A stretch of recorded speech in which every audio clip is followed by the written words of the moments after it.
أعوذ بالله من الشيطان الرجيم. Bismillahirrahmanirrahim. Assalamualaikum warahmatullahi wabarakatuh. Teman-teman semuanya, kali ini kita akan melanjutkan sharing kita tentang belajar menerjemah. Kalau sebelumnya kita sudah belajar mengenai dasar-dasar untuk fi'il madhi atau kata kerja lampau serta kata kerja untuk sekarang atau fi'il mudhari. Nah, kali ini kita akan belajar tentang apa yang disebut dengan domir. Domir itu kata ganti ya. Di dalam bahasa Indonesia itu kata ganti seperti saya, kamu, dia, mereka, itulah kata ganti. Nah, untuk domir ini ada yang domir sebagai subjek maupun sebagai objek dan sebagai kepemilikan atau posesif gitu. Nah, contohnya misalnya ini buku saya atau ini bukunya. Nah, di sini adalah kata ganti kepemilikan buku itu. Nah, kalau saya bertemu dengan dia, nah dia di sini sebagai objek. Nah, sayanya sebagai subjek. Itu mengenai domir atau kata ganti. Nah, sekarang kita lihat apa saja kata ganti untuk orang pertama, kedua, ketiga, baik tunggal maupun jamak. Oke, mari kita lihat bersama. Nah, teman-teman semuanya, pada saat belajar fi'il madhi dan mudhari, kita udah pernah perlihatkan untuk domir sebagai kata ganti subjek. Kalau dia ini huwa, dia laki-laki, dua orang laki-laki, huma, mereka dua orang. Kalau mereka tiga orang atau lebih, hum. Nah, kalau untuk perempuan, hiya, huma, huna. Nah, ini untuk orang keduanya, anta, antuma, antum. Yang untuk perempuan, anti, antuma, antuna. Yang untuk orang pertama, ana, ini saya, nahnu, kami. Nah, bagaimana untuk yang objek? Nah, objeknya ada di bawahnya ini, di bawah masing-masing ini ya. Tapi kita lihat dulu contoh-contohnya. Contohnya seperti ini, assalamualaikum. Assalam kita udah tahu artinya keselamatan, dari salima. Salima itu selamat. Assalam keselamatan, ala ini huruf bermakna, artinya atas, kum. Nah, ini sebagai domir objek. Keselamatan atas siapa? Atas kalian. Kalian di sini banyak. Kum ini tiga orang atau lebih. Nah, kalau kita mengucapkan assalamualaikum, bukan berarti ini hanya untuk laki-laki. Karena dalam bahasa Arab, kalau disebutkan kum berarti perempuan sudah masuk di dalamnya di sini. Oke, contoh kedua, iyaka. Iya ini udah bermakna, artinya hanya kepada. Ka ini engkau di sini Allah. Nah, ini adalah domir objek orang kedua tunggal. Iyaka hanya kepada engkau. Engkau di sini Allah. Na'budu. Nun ini ciri untuk mudhari kami. Abada artinya menyembah. Na'budu kami menyembah. Sehingga ini artinya hanya kepada engkau kami menyembah. Contoh berikutnya. Pada saat kita iktidal, sami Allahu liman hamidah.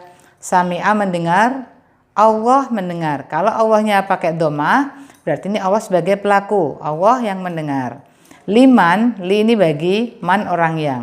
Kepada atau bagi orang yang hamidah. Hamidah itu artinya memuji. Hu memujinya. Nya ini adalah dia tunggal, satu orang. Maksudnya Allah ya, hamidah memuji kepadanya.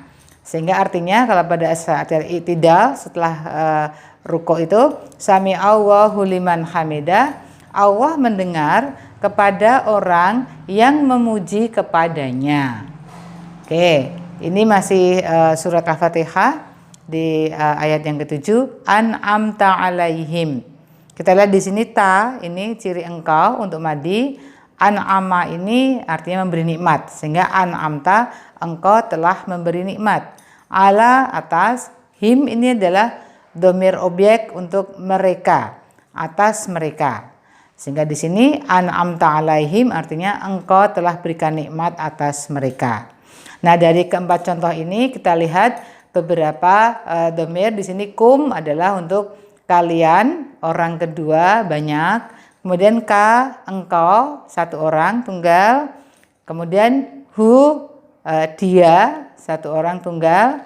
Him, mereka, jamak. Nah, lengkapnya adalah seperti yang tertulis di sini. Kalau subjeknya huwa, maka sebagai objek menjadi hu. Tadi contohnya nih ya, hamidah. hu. Kalau mereka dua orang, huma, kalau banyak hum. Jadi antara subjek dan objek ini bedanya hanya di yang dia. Kalau sebagai subjek menjadi huwa, kalau sebagai objek menjadi hu. Oke, untuk yang perempuan yang tadinya sebagai subjek itu hiya, huma, huna, maka yang hiya berubah menjadi ha. Oke, contoh sering banget di Quran tuh misalnya khalidina fiha abada, khalidin ini kekal, fiha di dalamnya, itu maksudnya surga. Surga ini dalam bahasa Arab jenis kelamin perempuan yang di dalamnya, di dalam surga abada selama-lamanya. Ingat aja tuh, oh hadis itu pengganti perempuan. Oke, kalau untuk orang kedua, kalau satu orang, kalau sebagai subjek kan anta, kalau objek menjadi ka. Kalau dua orang, tadinya subjeknya antuma menjadi kuma. Kalau tadinya antum sebagai subjek, maka bikin menjadi kum. Yaitu assalamualaikum, assalamualaika, assalamualaikuma. Tetapi dalam praktek kita tetap pakai kum. Ini adalah hanya pengen mencoba latihan, bisa kita ganti assalamualaika, assalamualaiki, seperti itu. Oke, untuk ini perempuan subjeknya anti, antuma, antuna, objeknya menjadi ki, kuma, kunna. Nah kita lihat ya, kalau dua orang sama ya, di sini juga dua orang sama. Nah untuk yang orang pertama tadinya ana, kalau menjadi objek menjadi ni atau yi, nanti lihat di contoh-contoh lainnya. Kalau kami tadinya nahnu, kalau objek menjadi na. Oke, nah di sini saya akan tunjukkan bedanya apa yang hanya yi atau ni. Kalau ini melekat sebagai kepemilikan di sini, kitabun itu kan buku artinya. Kalau bukuku maka kitabi, hanya nambahkan ya. Tapi kalau sebelumnya itu kata kerja, nasoro itu menolong. Kalau menolongku nasoroni, bukan nasoroi tapi nasoroni. Makanya di sini ada dua macam, tergantung kalau ini benda maka pakai ya. Kalau ini kata kerja maka menggunakan ni. Nasoroni menolongku, karena ini melekat ke kata kerja nasoro. Kalau kitabi ini bukuku, karena melekat ke kata benda buku, ini kitab.